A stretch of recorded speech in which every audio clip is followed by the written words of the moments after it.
السلام علیکم ورحمۃ اللہ وبرکاتہ نحمدہ ونصلی علی رسولہ الکریم اما بعد فاعوذ باللہ من الشیطان الرجیم بسم اللہ الرحمن الرحیم۔ تاریخ اگر ڈھونڈے گی ثانی محمد، تاریخ اگر ڈھونڈے گی ثانی محمد، ثانی تو بڑی چیز ہے سایہ نہ ملے گا، ثانی تو بڑی چیز ہے سایہ نہ ملے گا۔ آج کا میرا بیان خانہ کعبہ کے بارے میں ہے۔ آپ صلی اللہ علیہ وآلہ وسلم کی راست بازی، امانت و دیانت کی بدولت خداوند عالم نے آپ صلی اللہ علیہ وآلہ وسلم کو اس قدر مقبول خلائق بنا دیا، عقل سلیم اور بے مثال دانائی کا ایسا عظیم جوہر عطا فرمایا کہ کم عمری میں آپ صلی اللہ علیہ وآلہ وسلم نے عرب کے بڑے بڑے سرداروں کے جھگڑوں کا ایسا لاجواب فیصلہ فرمایا کہ بڑے بڑے دانشوروں اور سرداروں نے اس فیصلے کے آگے سر جھکا دیا اور سب نے آپ صلی اللہ علیہ وآلہ وسلم کو اپنا حاکم تسلیم کر لیا۔ اس قسم کا ایک واقعہ تعمیر کعبہ کے وقت پیش آیا جب آپ صلی اللہ علیہ وآلہ وسلم کی عمر 35 برس کی ہوئی تو زوردار بارش سے حرم کعبہ میں ایک عظیم انقلاب آ گیا کہ کعبہ کی عمارت ٹوٹ گئی۔ حضرت ابراہیم اور حضرت اسماعیل علیہ السلام کا بنایا ہوا کعبہ بہت پرانا ہو چکا تھا۔ مختلف قبیلے اپنے اپنے وقتوں میں اس کی کعبہ کی تعمیر و مرمت کرتے رہے، مگر چونکہ عمارت نشیب میں تھی اس لیے پہاڑیوں سے برساتی پانی کے بہاؤ کا زوردار دھارا وادی مکہ اس کی پہاڑی سے برساتی پانی کے بہاؤ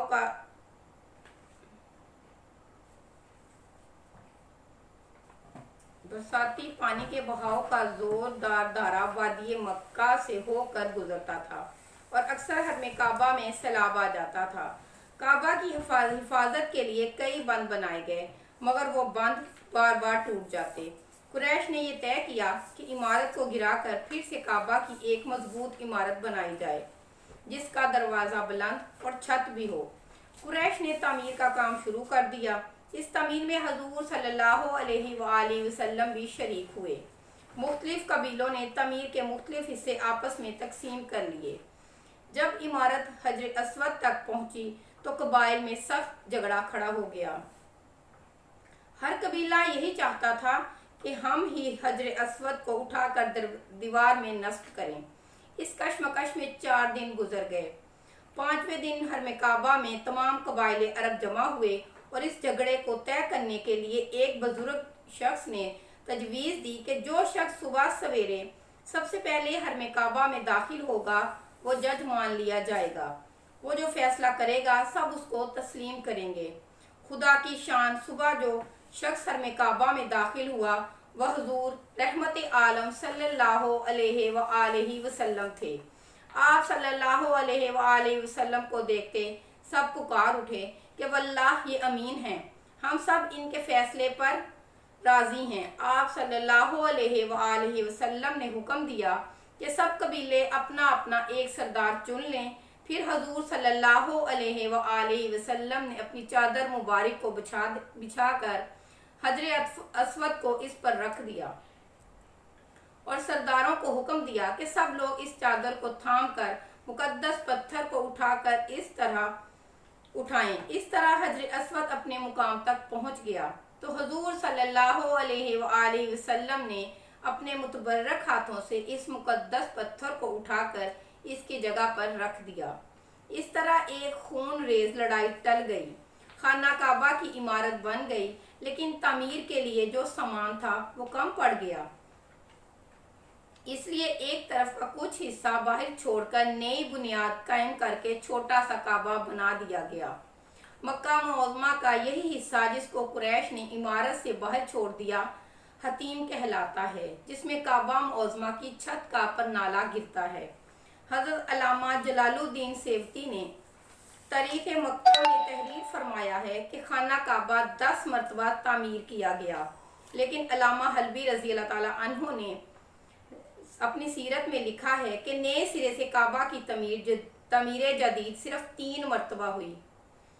اب میں خانہ کعبہ کی تعظیم میں نعت کے کچھ اشعار پیش کروں گی۔ کعبے کے در کے سامنے مانگی ہے یہ دعا فقط، کعبے کے در کے سامنے مانگی ہے یہ دعا فقط، ہاتھوں میں حشر تک رہے دامن مصطفیٰ فقط، ہاتھوں میں حشر تک رہے دامن مصطفیٰ فقط، دنیا کی ساری نعمتیں میری نظر میں ہیج ہوں،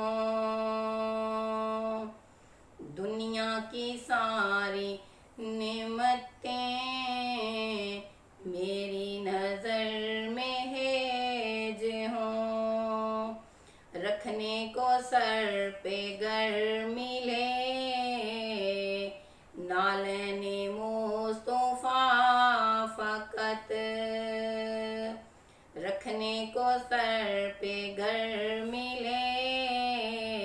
نالین مصطفیٰ فقط،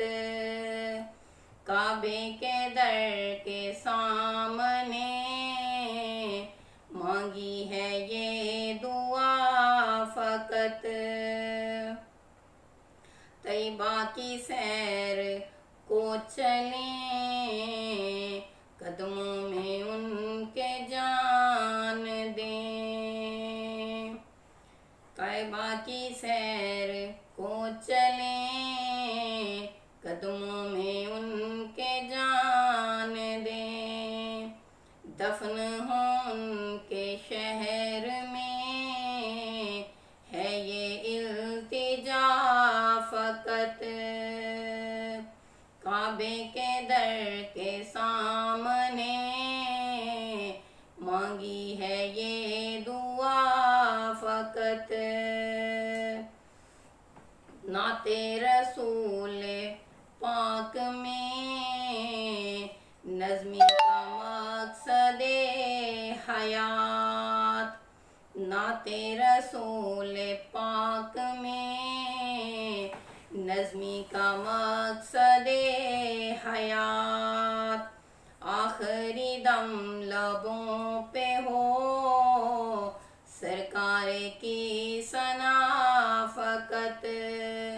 آخری دم لبوں پہ ہو